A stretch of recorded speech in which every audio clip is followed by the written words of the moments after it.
We spoke to you a few weeks ago. You were just about to embark on a pretty extraordinary comedy tour of Ukraine. You're back after 10 days. How did you get on? Yeah, special comedy operation. Well, like I was just telling you, yeah, I mean, even with people who speak English as a first language, comedy can be risky.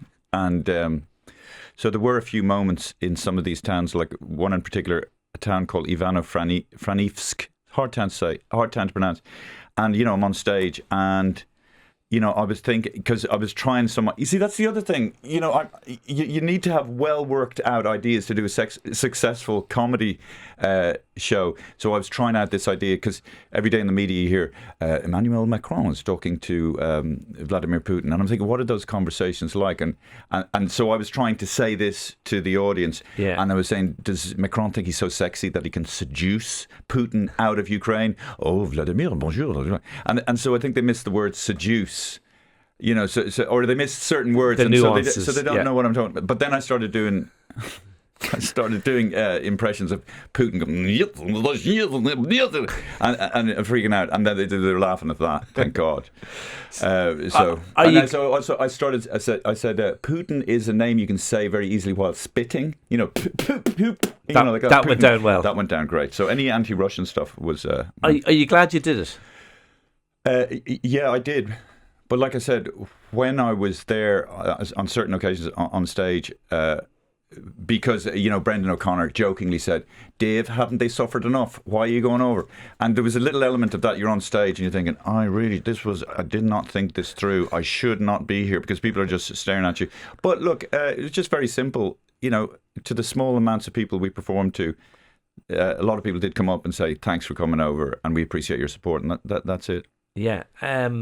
Did you feel, was it dangerous? Did you feel you're under threat while you were there? Well, you don't want to tempt fate, but it's relatively safe in a lot of places. But there are these air raid sirens that go off. And so when you're not used to it, like the first or second day I was in Lviv, and an air raid siren went off, and I was with this mate, Johnny O'Reilly. And he just continued eating his breakfast. And I'm thinking, and I'm looking around at people, and some people are walking quicker, but other people are just kind of resigned. They're used to it. Yeah. And I'm thinking, this guy, Johnny O'Reilly, he's desensitized to the fact that he's living in a war zone. And so, I'm quite, well, you do think any moment a missile could just appear from nowhere. But look, it is relatively safe. But if I did have kids, I'd be out of there. Yeah. There's no way. I watched some of the videos you posted on social media. They were really powerful. And there was one town you'd visited, and I think there was something like 2,000 houses in this, and you said they had been systematically obliterated one by one by the Russian army. Yeah, look, it's I don't know what I expected war to be, like Russian artillery. Maybe I thought indiscriminate, just they firing in the direction of where they hope the enemy is. But these weren't military. I mean, they weren't military targets. A lot of them are summer houses and a village of 3,000 houses and maybe 2,000 of them. But yes, so the Russian army would have had to have destroyed them individually, target them. And you could see where the shells went into the corners of houses, into the roofs. Some of them were completely destroyed, partially destroyed. But it's on the scale of it. You can't get your head around the scale, because you see stuff on TV, you hear people talking about it, then you're there and you're looking at it. And then we happened upon this older lady, and she was working on her allotment, standing next to her house, which was destroyed to the foundation. And she pointed to me at the shell that had, the remains of the shell that had destroyed her house. And you're looking at it and you think, this is what Putin is up to. His desire to hang on to power is blowing up. Nadia was her name, this woman's house. And then you think, does he not have a mother? Like, how would he feel if somebody did that to his mom? We've all been watching the war since the 24th of February. And at first it was extremely shocking. And then you do sort of get used to seeing war scenes on the telly. That targeting of one house after another, did that strike you because it's the calculation involved was so clear? Is that because, as you say it, I'm kind of going, this is a crazy thing for people to do to each other, but yes, this is what war is. But maybe that hadn't sunk into my brain. Yeah, what is the logic of them doing that? How would they justify taking the time to blow up each house? And I was asking this guy who has a YouTube channel who he's in the army, so we were allowed to go into these areas. His name is Operator Starsky. He showed us, by the way, burnt out Russian tanks, and there was pieces of Russian uniform. And he, very analytical guy, talked about the war like a business, very professional. Says, yes, that's a piece of Russian soldier. Yes, he has been demilitarized. Okay. Do you know what I'm saying? Yeah. And then he talked about in the first few days of the invasion, the Russians tried to blow up an airfield.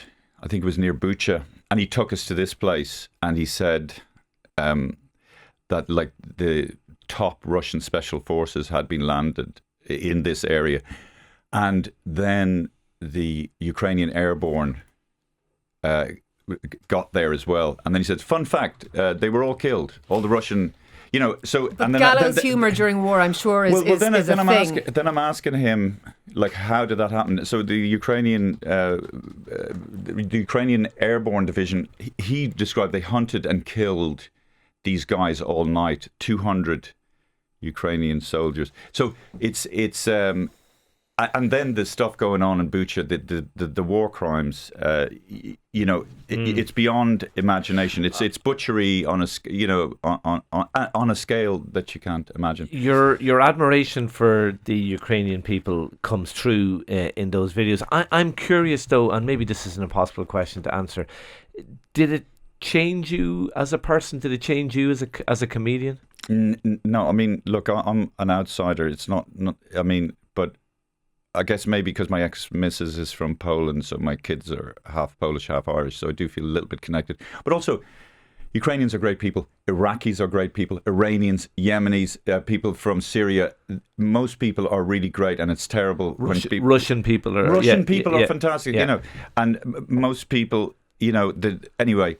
But yes, to go back to Ciara's point, the fact that when you're there and you realise that they would have had to take the time to systematically blow up each house in this tiny, beautiful, little gorgeous village, and then how did they justify that? And then I think the guy with me said maybe they would say that there was Ukrainian soldiers hiding out. Clearly not. So it was purely just to put the fear of God into people. We are here. This is our country now, and we will lay waste everything. So, but they don't have a strategy compared to like the Ukrainian fighters. Seem so much more professional, better equipped, and better able to fight a war. But they are outnumbered. But it does. You wouldn't think there's any chance that Russians could succeed in Ukraine unless they drop a big bomb.